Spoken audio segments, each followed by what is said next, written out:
In his best known poem, The Blessed Demoiselle, Rossetti develops a fleshly but heavenly vision of a transfigured beloved. From Dante's Beatrice, a figure who endlessly haunts his paintings.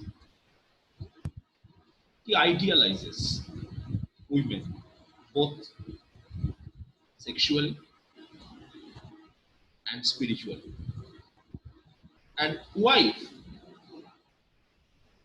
be it sister, be it girlfriend, be it any form, but this sexual and this uh, uh, uh, metaphysical idealization continue interchangeably. The sonnet sequence, the house of life, bears certain parallels to the work of a fellow contributor to the germ, Coventry Patmore, the author of the uxoriously adorning long poem, The Angel in the House. The Angel in the House. It's a very important word, the angel in the house, where Rossetti yearns for the supreme and often elusive mistress.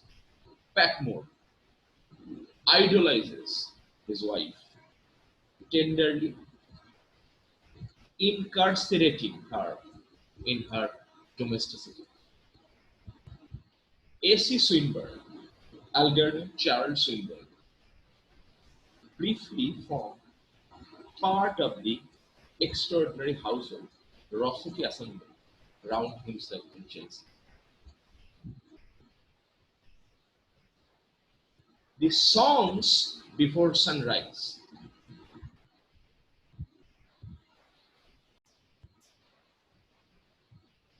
The songs before sunrise express a thrilled passion for risorgimento with a political conviction rare enough in English poetry. Swinburne proved equally radical in his assaults on received morality and Christian teaching. This aversion, this repulsion, this kind of hostility against received morality and Christian teaching needs to be analyzed. I invite my students to participate in a dialogue with me regarding this received morality and kind of Christian teaching. Why are the Pre-Raphaelite poets, why are the Pre-Raphaelite Brotherhoods so much hostile against this received morality and this Christian teaching? Now it's open to you. Anyone else, please.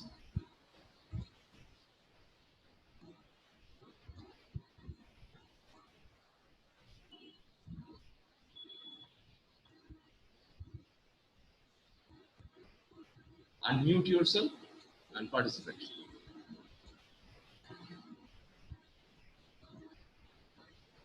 I'm waiting.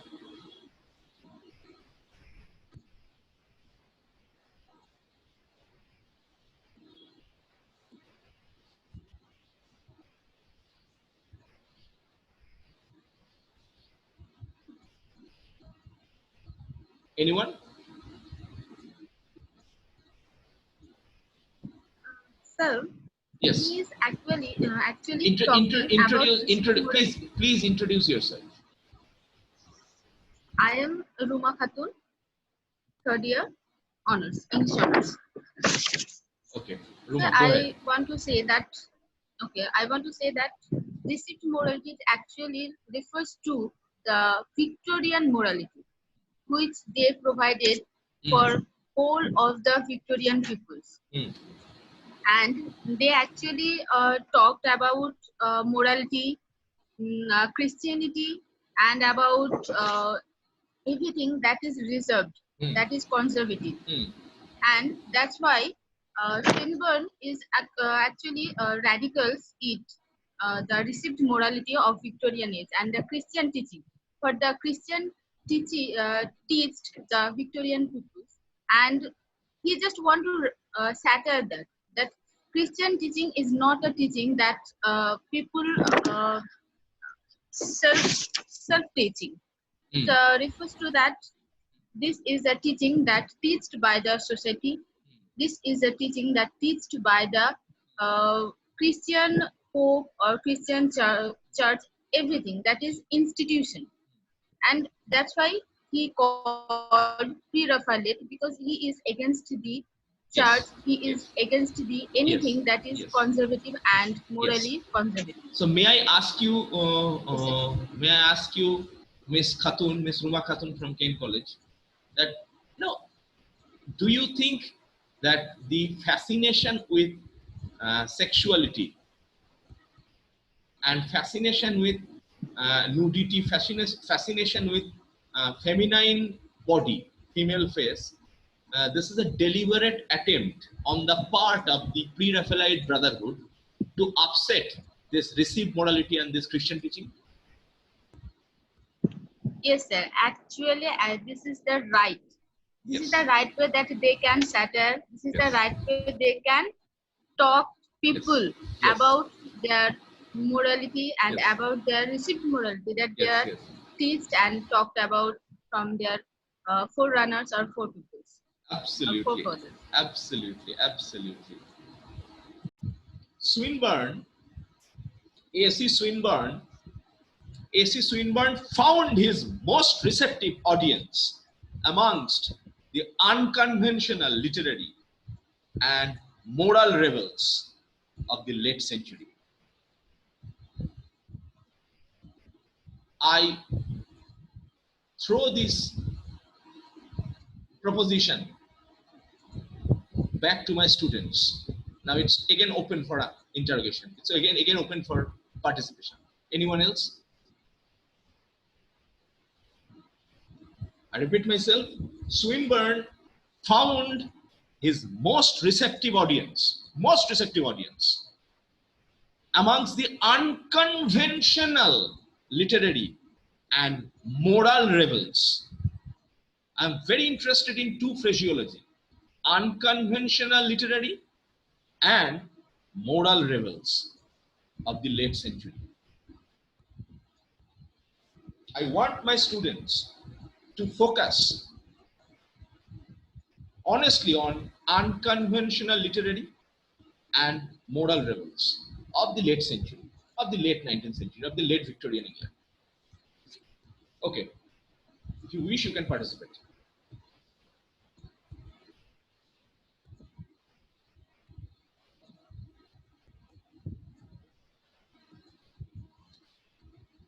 Please hurry up.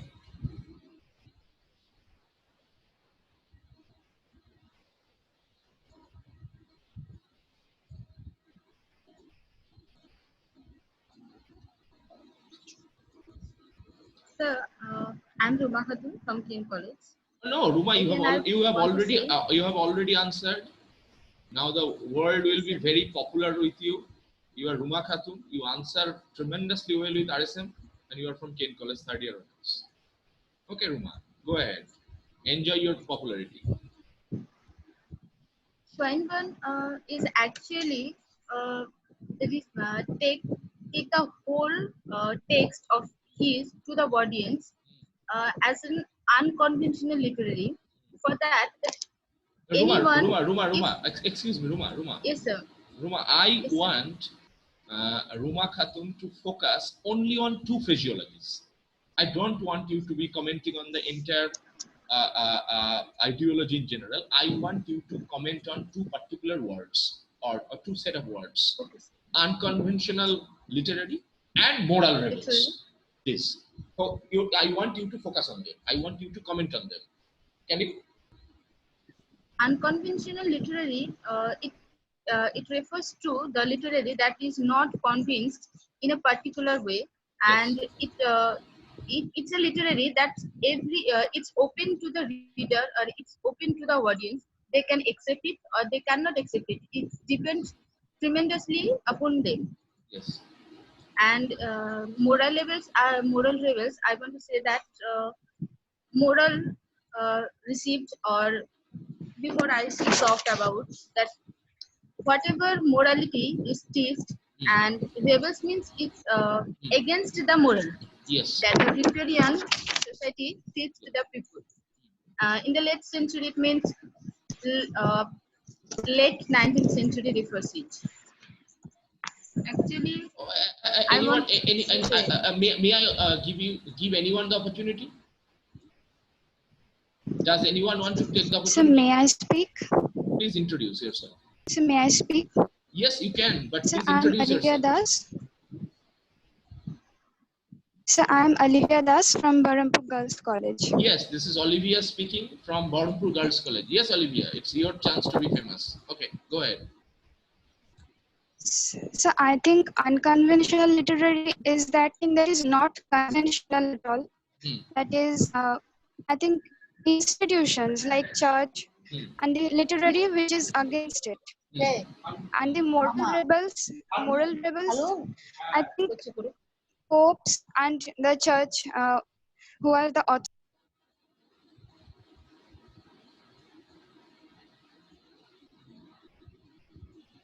Olivia, are you there? Have we lost her? Olivia, are you there? We want to hear more of you.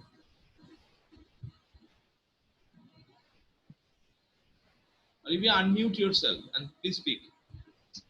Yes.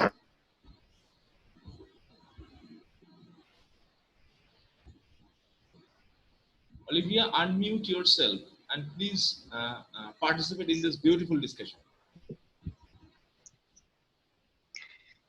So moral rebels, I think the church, popes, and the authorities of the institutions of the late century. So Olivia, may I That's ask? all. Yes, absolutely. Thank you, Ruma Khatun from Kane College and Olivia Das from Bornpur Girls College for having participated in this incredibly beautiful session. So I am interested in asking you to think a little bit on moral rebels. So Olivia, Ruma, are you there? Yes, sir. Okay. yes, sir. Yes. Let me add little bit to whatever you have wonderfully illustrated. I am absolutely amazed by Olivia and Ruma's interpretation. Now, the moral rebels means they are rebelling on the ground of morality, are not they? Yes, sir. Because Victorian period has its own set of moralities, which is totally based on bourgeois capitalism, which is totally based on middle class complacency, which is totally based on industrial factory urbanization. Now, if we challenge this kind of morality, this kind of middle class moral complacency of bourgeois mid-Victorian England, then you have to hurt them first on the ground of sexuality. That is why their rebellion necessarily dealt with morality, didn't it? And hence, they are called kind of a noitic biplobi.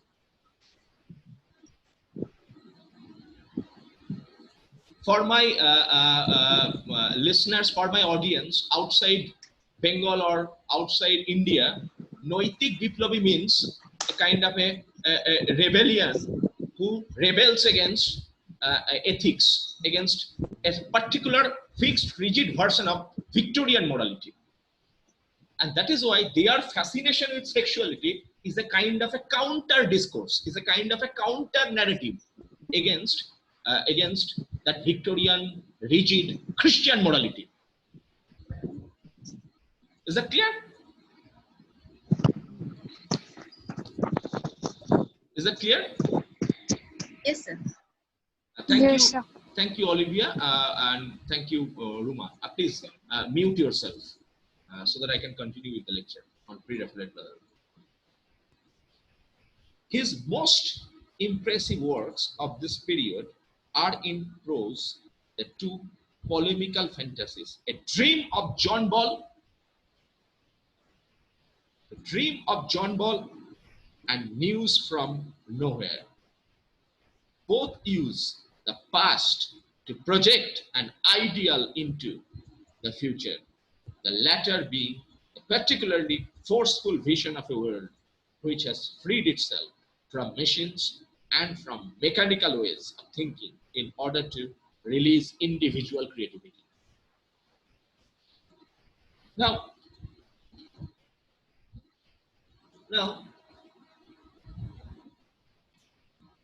the poem has something of this strangeness. The poem means I'm talking about Goblin Market and other poems by Christina Georgina Rossetti, who happened to be the sister of D.G. Rossetti, Dante Gabriel Rossetti, of Pre-Raphaelite Brotherhood of mid-Victorian England. The poem has something of this strangeness of the work of Lewis Carroll. I'd be talking a lot of Lewis Carroll and his nonsense rhyme probably a couple of days later. But its nasty ramifications and its implied spiritual message stretch far beyond childhood and childhood fears into the realm of sexual threat, female self-assertion. Now I open the forums for students again, and I want the students to comment on the word nasty. Why do the Victorians why did the Victorians find Goblin Market, C.G. Rossetti's poem, extremely nasty in patches?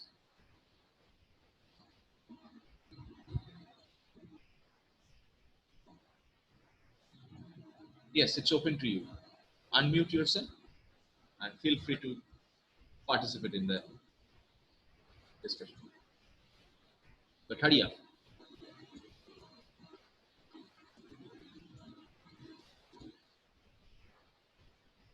I repeat myself, why did the mid-Victorian period find C.G. Rossetti's Goblin Market nasty? I hope you know the word nasty. I hope you are familiar with the word nasty. I hope you know what, when I say nasty, what usually it tends to suggest.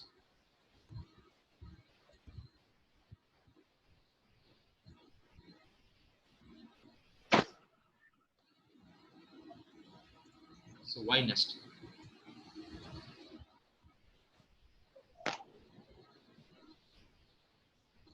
So I think because it is a description of the female body, that's why. Yes, correct. Yes. Don't you think, Olivia, because Victorian period was so obsessed with Christian morality, so anything that dealt with sexuality, anything that dealt with feminine sexuality, anything that dealt with nudity, anything that upset that Victorian bourgeois morality, they would find nasty. So the mid-Victorian Britain found C.G. Rossetti, Christina Georgina Rossetti, nasty. Mid-Victorian England found C.G. Rossetti's Goblin Market nasty. And are you surprised? No, because we expect exactly this kind of reactions to Pre-Raphaelite poetry from the mid-Victorian England. So I don't think I'm surprised. I don't think my students are surprised. And I don't think we have any reason to be surprised as to why Rossetti, C.G. Rossetti, received such kind of prejudiced, judged reaction of being a nasty poet from mid-Victorian England. When Christina Rossetti wrote directly for children, as in her sing-song, A Nursery rhyme book, she exhibits a direct simplicity which is equally distinct from the knowingness of Goblin Market and from the playful narrative inventiveness of Carol. The Princess Progress and Other Poems. The Princess Progress and Other Poems, which was published in 1866, subtly develops the use of alliteration and assonance, both in its title poem. Further lyrics were added to new collected edition of poems in 1875, and the ambitious, a pageant and other poems, which contains the religious sequence of Petrarch and sonnet, Mona Innominata, Mona Innominata, appeared in 1881. Christiana Georgina Rossiti's devotional poetry derives much from the powerful influence of Dante. I am taking a breather here to tell a little bit about the influence that Dante had cast on the Pre-Raphaelite Brotherhood. Mark this point very, very, very carefully, that Dante influenced Christiana Georgina Rossiti a lot. When I say a lot, I actually do mean a lot. Tremendous influence of Dante was cast on Christiana Georgina Rossiti. And many of her writings are testimony, are evidence of this kind of remarkable influence that Dante's creativity had on her and some other Pre-Raphaelites as well. So let's check this out. I mean, the kind of influence that that Dante had on Christiana Georgina Rossiti in particular and Pre-Raphaelite Brotherhood in general. Christiana Rossiti's devotional poetry derives much from the powerful influence of Dante, which was shared by all the younger members of her Anglo-Italian family. Her sister Maria is the author of the pioneer English analysis, A Shadow of Dante.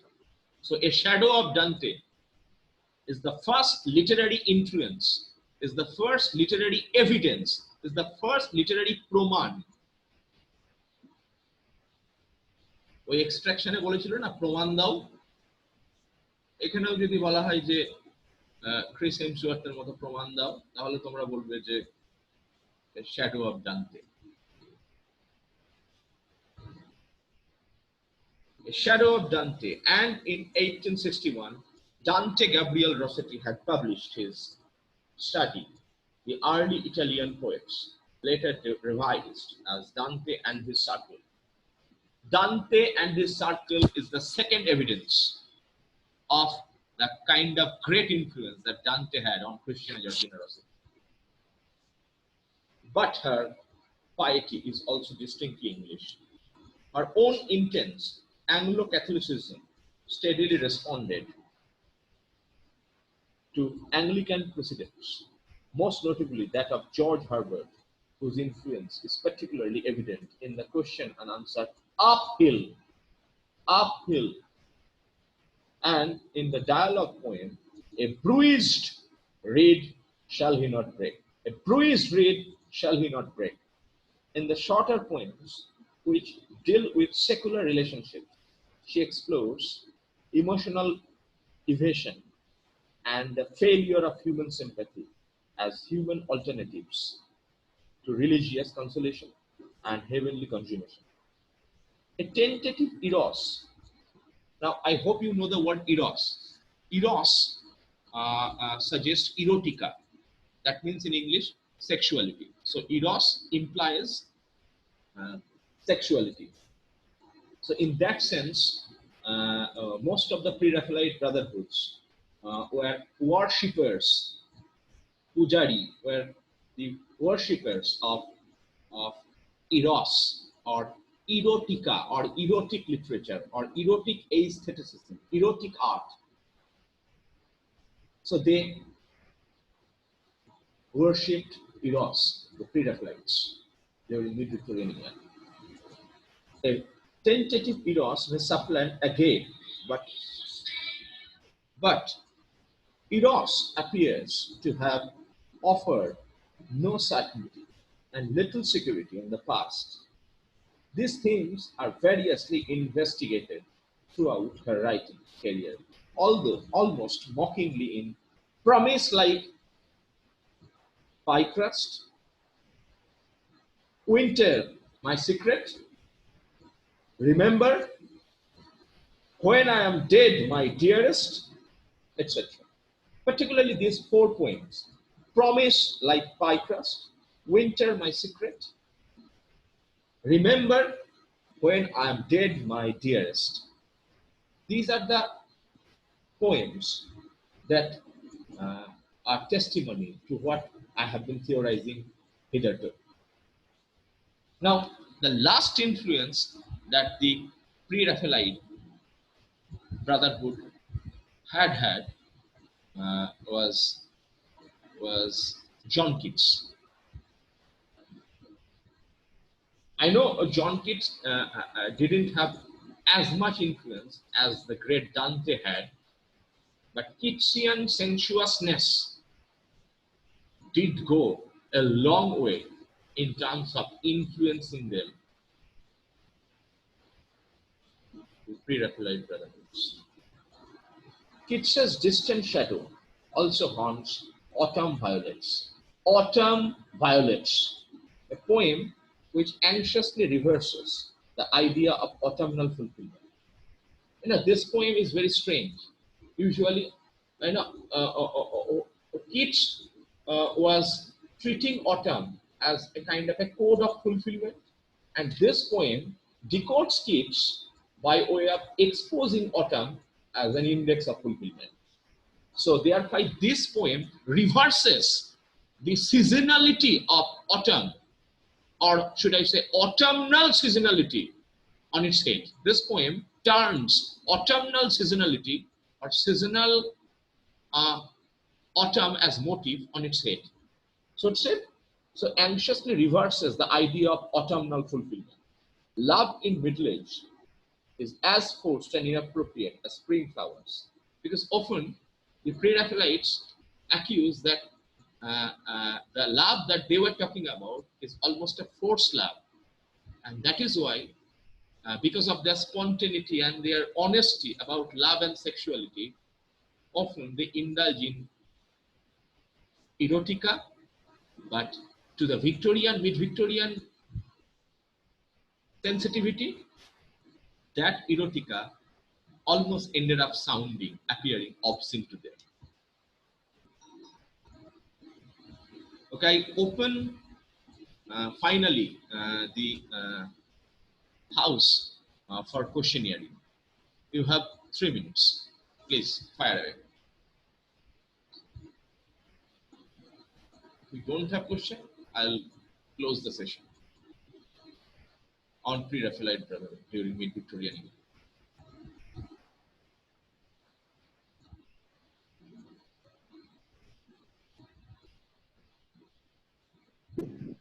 Sir? Yes, Ruma, please go ahead. Yes. Sir, I want to know that what is the meaning of the scantricorn? Sorry? Scantricorn, the last 2 lines. Scantricorn. Scanticorn. Scanticorn is actually a phrase that was taken from Keats, and she's using Ruth and Scanticorn in some of his poems, where she is influenced by Keats to suggest sensuousness, sexuality, and sensuality. Again, to upset and disturb the Victorian morality and Christian received preaching and bourgeois complacence. Kids was very Thank you, favorite to sir. them. Kids was very favorite to them because kids gave them. I mean, kids gave the Pre-Raphaelite Brotherhood the tremendous aesthetic opportunity to be critical of Victorian morality and Christian teaching. Have I answered you, Ruma? Yes, sir. Yes. Thank you, sir. Anyone else? Welcome. Anyone else?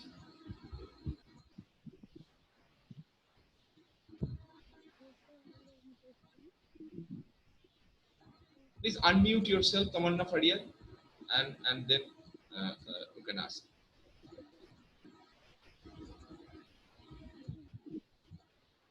I can't hear you. I can't hear you. Can you hear Tamanna?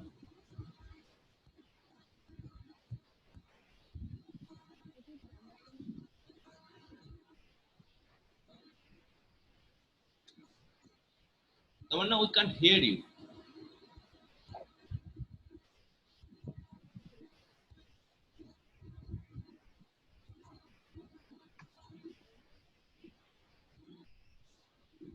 I think there's a problem with your microphone. Okay.